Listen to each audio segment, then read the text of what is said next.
अस्सलाम वालेकुम दोस्तों, मैं हूं अज़ीम महमूद और आप देख रहे हैं डैड ऑफ इंजीनियर्स। दोस्तों, आज की वीडियो में मैं आपको यूपीएस की सेटिंग के बारे में कुछ बताऊंगा। तो दोस्तों, इसकी जानिब चलते हैं। ये मेरे पास अभी एक होमेज का यूपीएस है जो कि सोलर सिस्टम के साथ बिल्कुल परफेक्ट काम कर रहा है।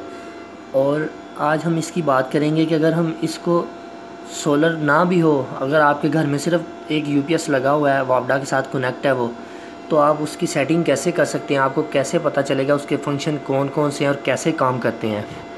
तो दोस्तों, इसके बारे में हम देखते हैं। सबसे पहले हम इसके बारे में ये बात करेंगे कि इसके जब लाइट होती है तो इसके चार्जिंग को कितनी एम्पेयर्स के ऊपर रखना चाहिए।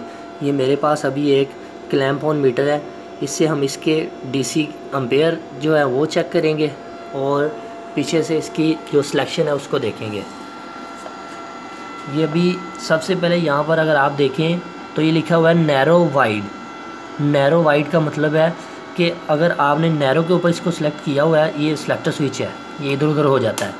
ये अगर आपने नैरो के ऊपर इसको सिलेक्ट किया हुआ है तो इसका मतलब है कि जब भी आपकी वापडा ऑफ हो जाएगी, यूपीएस जब भी ऑन होगा, ऑन रहेगा, तो ये जो है ना, जो लाइट्स का ड्यूरेशन है, यानी कि जो एकदम से लाइट का जाना और आपके बल्ब या पंखे का एकदम से ऐसे झटका लेना, यहाँ से सिलेक्शन होती है। अगर आप इसको नैरो पर रखेंगे तो आपको महसूस ही नहीं होगा कि लाइट चली गई है, और अगर आप वाइड पर रखेंगे तो आपका जो बैकअप ड्यूरेशन है ना, वो थोड़ा सा कुछ सेकंड का, मिली सेकंड का कह लें, वो थोड़ा सा फ़र्क पड़ता है। उसके साथ आपको महसूस होगा कि जैसे लाइट चली गई है।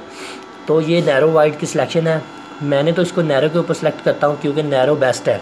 नैरो का ये फ़ायदा है कि अगर आप एलसीडी यूज़ कर रहे हैं, कंप्यूटर यूज़ कर रहे हैं, तो आपका वो जो आगे कंप्यूटर चल रहा है, लाइट चली भी गई है, वो भी चलता रहेगा।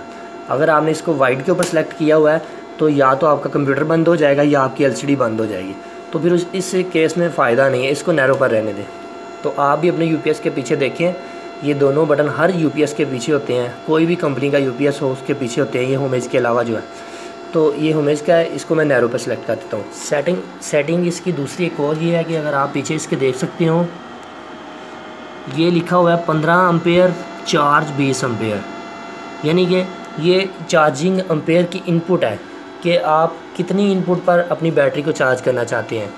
मसलन अगर आपके पास 2 बैटरीज़ हैं, आप 20 एम्पेयर पर उनको चार्ज करना चाहते हैं या 15 एम्पेयर पर, सॉरी।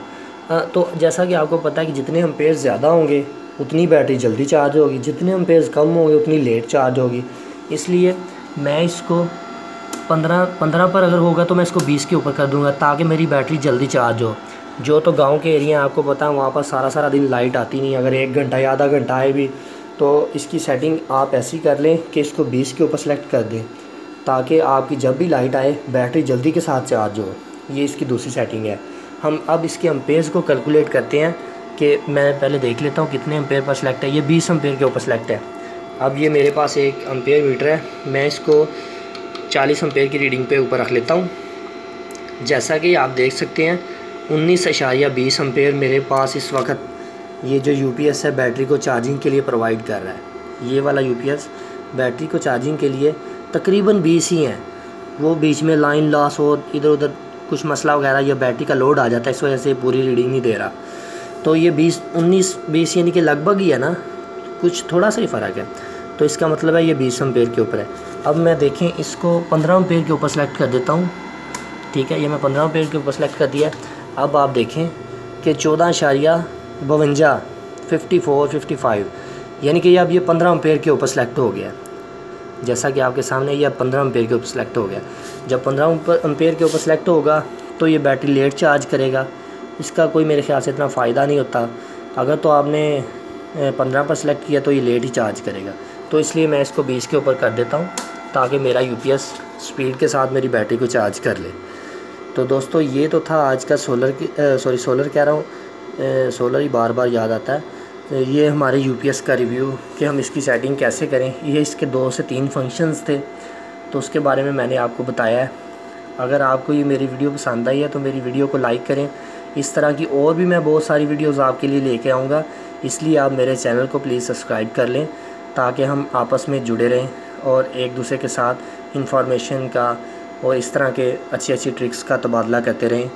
तो उम्मीद करता हूँ दोस्तों आपको वीडियो अच्छी लगी है, और इसी के साथ मुझे दें इजाज़त। अल्लाह हाफ़िज़।